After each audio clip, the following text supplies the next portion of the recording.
नमस्कार बच्चों, स्वागत है आपके अपने YouTube चैनल दीक्षा क्लासेस स्टडी में।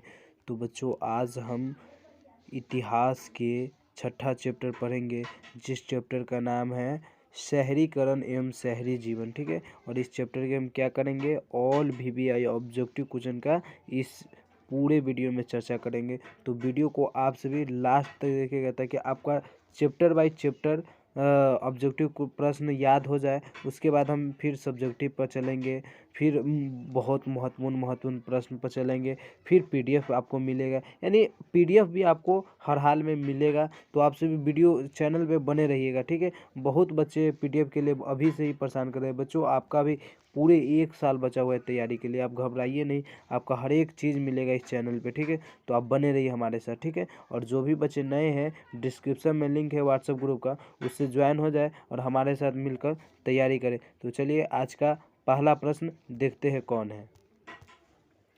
तो आज का मेरा पहला प्रश्न कह रहा है, लंदन में अनिवार्य प्राथमिक शिक्षा कब लागू हुआ। लंदन में अनिवार्य प्राथमिक शिक्षा कब लागू हुआ। ए 1850 ईस्वी में, बी 1855 ईस्वी में, सी 1860 ईस्वी में, और डी है 1870 ईस्वी में। तो लंदन में अनिवार्य प्राथमिक शिक्षा कब लागू हुआ, तो 1870 ईस्वी में। ठीक है बच्चों।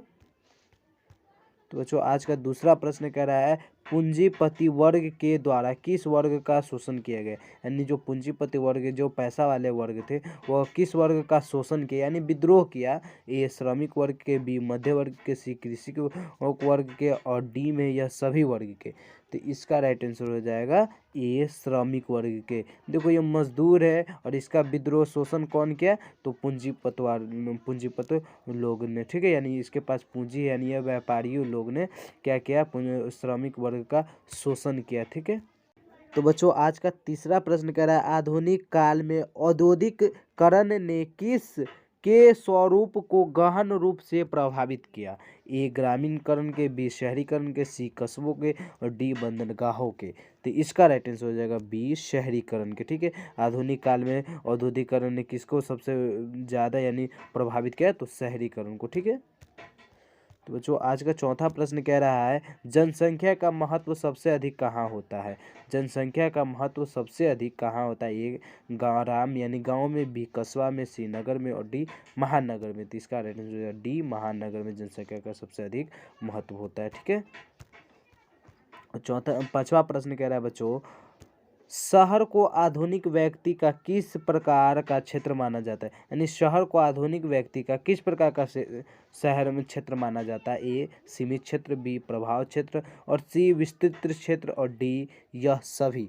तो इसका राइट आंसर हो जाएगा बी प्रभाव क्षेत्र। यानी शहर को आधुनिक व्यक्ति का किस प्रकार का क्षेत्र माना जाता है, तो प्रभाव क्षेत्र माना जाता है। ठीक है। तो बच्चों, आज का छठा प्रश्न कह रहा है, मुंबई किस वर्ष प्रेसिडेंसी की राजधानी बनी। यानी मुंबई किस वर्ष प्रेसिडेंसी की राजधानी बनी। ए 1661 में, बी 1757 में, और सी 1819 में, और डी 1912 में। तो इसका राइट आंसर हो जाएगा बच्चों सी 1819 में मुंबई प्रेसिडेंसी की राजधानी बन गया था। ठीक है। तो बच्चों, आज का सातवां प्रश्न कह रहा है, दादा साहब फाल्के ने निम्नलिखित में से किस फिल्म का निर्माण किया था। यानी यह 4 गो ऑप्शन है, और इसमें से दादा साहब फाल्के ने किस फिल्म का निर्माण किया था। ए राजा हरिश्चंद्र, बी झांसी की रानी, सी CID, और डी गेटेस्ट होम। तो इसका राइट आंसर हो जाएगा ए राजा हरिश्चंद्र। और भारत की पहली फिल्म कौन है, तो यही लगाएंगे राजा हरिश्चंद्र। और इसका डायरेक्टर कौन है, तो दादा साहब फाल्के। ठीक है, इस तरह याद कीजिए ताकि आपको याद हो जाए। और आपका जो भी प्रॉब्लम हो आप हमारे कमेंट बॉक्स में कीजिए। ठीक है, हम आपके हर एक प्रॉब्लम को सॉल्व करेंगे। ठीक है, और उससे भी नहीं होता है तो आप हमारे व्हाट्सएप ग्रुप से जुड़ जाइए और जमकर तैयारी कीजिए हमारे साथ मिलकर मिशन 2022 के लिए। ठीक है बच्चों। तो बच्चों, आज का आठवां प्रश्न कह रहा है, सन 1863 में सर्वप्रथम भूमिगत रेल की शुरुआत किस देश में हुई। यानी सन 1863 में भूमिगत रेल की शुरुआत किस देश में हुई। ए जापान में, बी जर्मनी में, सी लंदन में, और डी रूस में। तो इसका राइट आंसर हो जाएगा सी लंदन में। ठीक है। तो बच्चों, आज का 9वां प्रश्न कह रहा है, ईस्ट इंडिया कंपनी को ब्रिटेन कि किस राजा ने मुंबई दिया था, यानी ईस्ट इंडिया कंपनी को ब्रिटेन के किस राजा ने मुंबई दिया था। ए जेम्स प्रथम, बी जेम्स द्वितीय और सी है चार्ल्स द्वितीय और डी में है चार्ल्स प्रथम।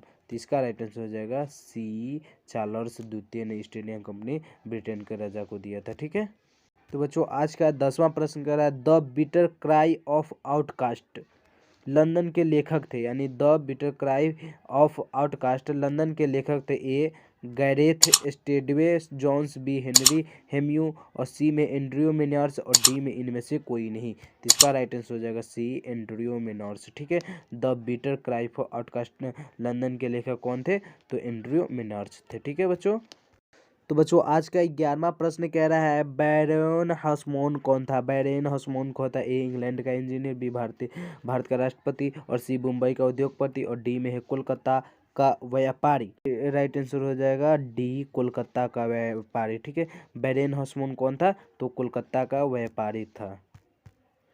तो बच्चों आज का मेरा 13वां प्रश्न कह रहा है समन्वयता आंदोलन किस महानगर में चलाया गया, यानी समन्वयता आंदोलन किस महानगर में चला। ए लंदन में, बी न्यूयॉर्क में, सी मुंबई में और डी कोलकाता में। तो इसका राइट आंसर हो जाएगा ए, लंदन में। समन्वयता आंदोलन किस महानगर में चलाया गया, तो लंदन महानगर में चलाया गया। ठीक है, और प्रश्न पूछेगा लंदन क्या है, तो बोल सकते हैं महानगर है। ठीक है, तो बच्चों आज का मेरा 14वां प्रश्न कह रहा है अस्थाई कृषि के प्रभाव से कैसा जमाव संभव हुआ, यानी अस्थाई कृषि के प्रभाव से कैसा जमाव संभव हुआ। ए संपत्ति, बी ज्ञान, सी शांति और डी बहुमूल्य धातु। तो इसका राइट आंसर हो जाएगा ए, संपत्ति। अस्थाई कृषि के प्रभाव से कैसा जमाव संभव हुआ, तो संपत्ति का जमाव संभव हुआ, यानी इकट्ठा होने लगा संपत्ति। ठीक है, तो बच्चों आज का 15वां प्रश्न कह रहा है गार्डन सिटी की अवधारणा किसने विकसित की थी, यानी गार्डन सिटी की अवधारणा किसने विकसित की थी। ए एबेनेजर हावर्ड, बी विलियम और सी में नेपोलियन तृतीय और डी में है हॉस्मोन। तो इसका राइट आंसर हो जाएगा ए, एबेनेजर हावर्ड। ठीक है, ऐसे रहेगा हिंदी में एबेनेजर हावर्ड। ठीक है, हावर्ड, तो ये हिंदी में ऐसे रहेगा, इंग्लिश में टाइपिंग हो गया है।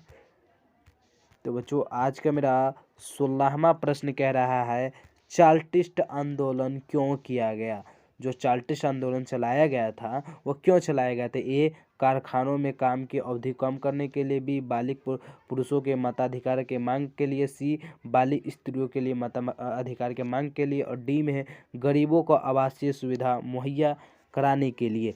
तो इसका राइट आंसर हो जाएगा बी, बालिग पुरुषों के मताधिकार के मांग के लिए चार्टिस्ट आंदोलन चलाया गया था। और प्रश्न पूछेगा चार्टिस्ट आंदोलन कहाँ चलाया गया था, तो बताना है ब्रिटेन में। ठीक है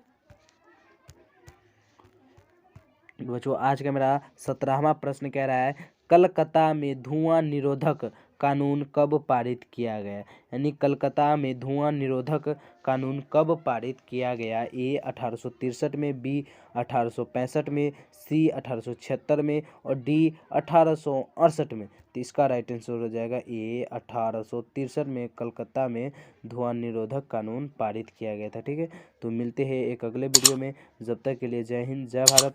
और चैनल पे आप नए हैं तो प्लीज़ सभी स्टूडेंट चैनल को सब्सक्राइब कर लें ताकि आने वाले हर एक वीडियो आपके पास सबसे पहले पहुंचे। और आपका कोई भी सवाल हो तो आप प्लीज़ कमेंट बॉक्स में पूछ सकते हैं। धन्यवाद।